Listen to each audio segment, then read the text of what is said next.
One of the questions I get most in my life is, what does a conductor do? Hello, I'm Robert Spano. I'm music director of the Aspen Music Festival in school. There's an old story about a woman who wants a pet bird, and she goes to a shop that's absolutely famous. So she's looking around, and then she starts noticing price tags. And there's one that's $10,000, and it's beautiful and everything. So she calls this store owner over and she asks $10,000. And he says, well, this bird sings Carmen.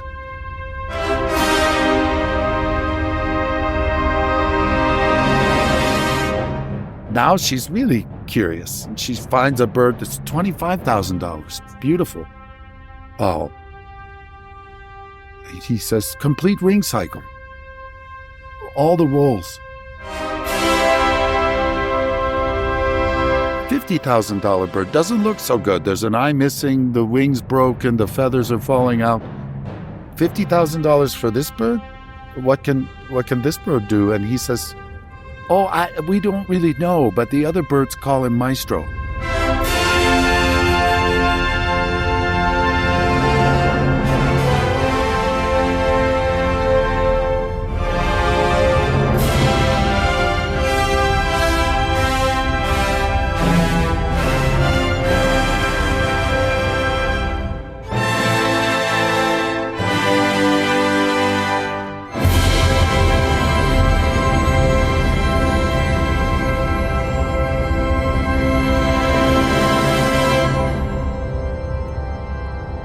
I think for me, I'm glad the word for the job is conductor in English.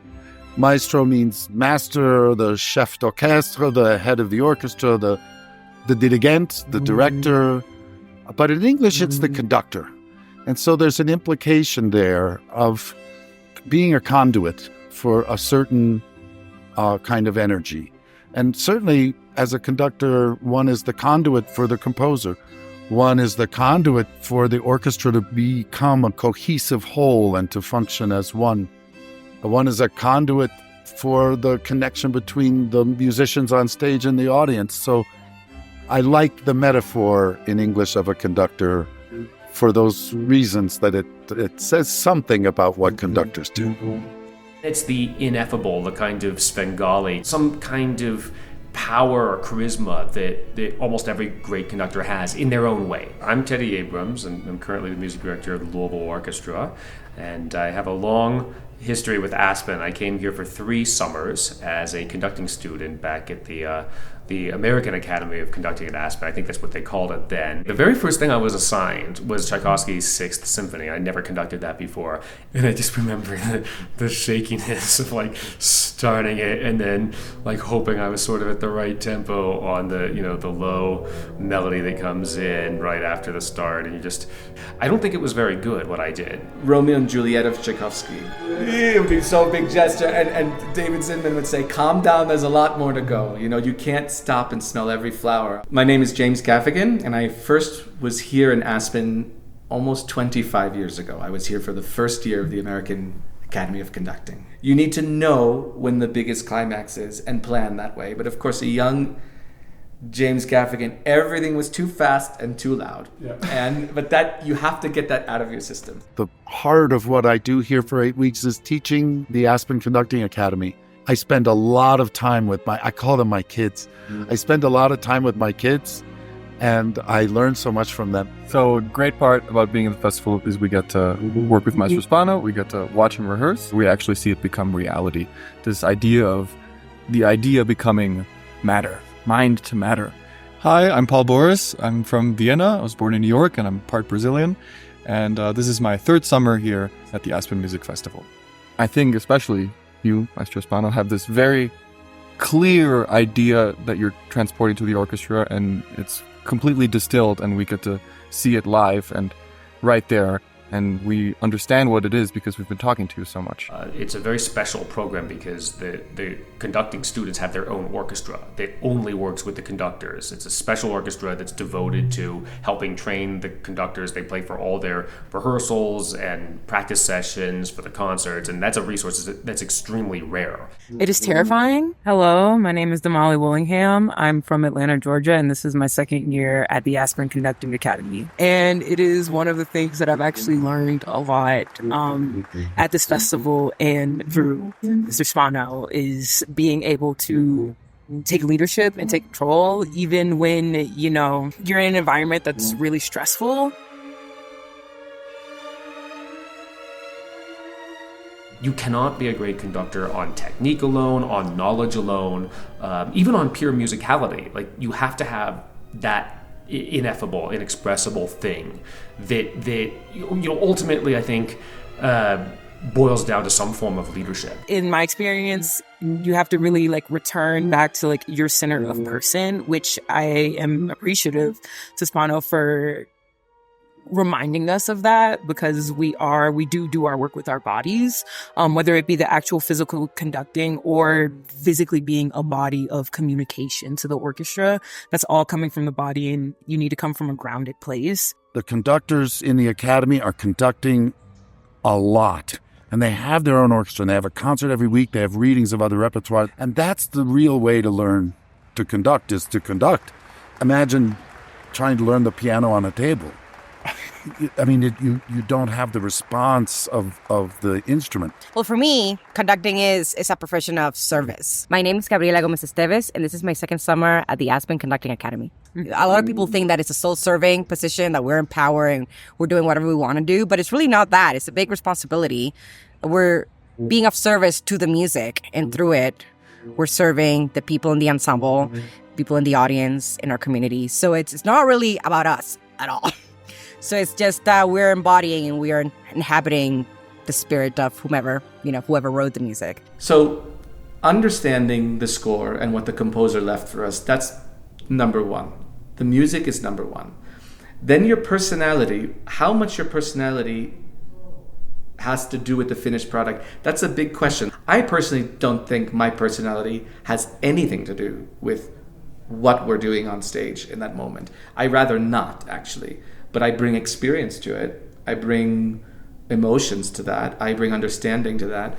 But I think how to deal with great musicians, with great artists in front of you, who are all very different, bringing them together. Like the way I always say to someone like my father or someone who's not a musician, is like a great football coach or baseball coach or captain. If you have that charisma, you have that leadership, but you then develop the technique, develop the knowledge, develop the sense of musicality. So you need the core pillar, which is the thing that can't quite be discerned. You can't describe it, you can't necessarily even cultivate it, or you certainly can't make it from scratch. But all the other things wrap into making yourself truly great versus just somebody who has a flash of leadership and nothing else. We inspire certain things, whether it's a dynamic. I believe a lot in creating atmosphere. And this is something they don't teach you in school. It's something the great conductors do naturally. It's when something's about to happen, bringing everyone's attention to that, or creating a feeling in the room, something's about to happen. And then trusting. Trust is the key to great conductors. That's when people ask, oh, what does a conductor do? I'd say the difference between the performance that you tolerated and waited for it to finish, and the performance that is seared into your memory is what a great conductor can do. It's still going to be rare when magic like that happens. The magic only takes place when there's trust on stage. Trusting the musicians, inspiring them, organizing, and then letting go and trusting.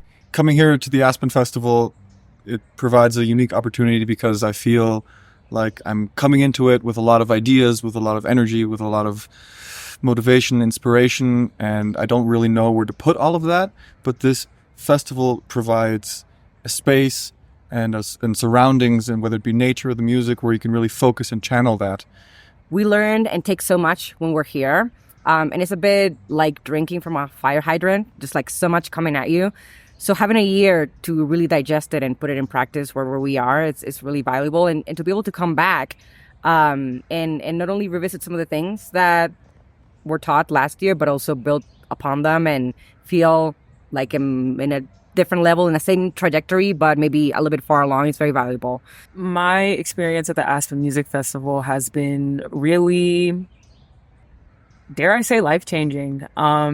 It is the first time that I had the experience to study conducting in an intensive environment in this way. And it came at a point in my life that I think was really crucial because I did not have a lot of confidence as a conductor, especially being someone Black and trans and not having a lot of representation of conductors like that. It kind of gave me the motivation and the energy that I needed to continue going down this path, because it told me that, yes, I do have skills and I have potential, and I also have a great love for this, and I want to continue doing this and doing it in the most authentic way to myself. For conductors, the path is different for everybody. There's not a routine path, save for a doctor or a lawyer, that you have certain milestones that take you to a certain place in your career. For conductors, it's a much more crooked path and much more individual. Everyone I know got there a different way. I mean, I came from New York City, so coming to Aspen as a 19-year-old and seeing the maroon bells for the first time, that was breathtaking. And I'll never forget that.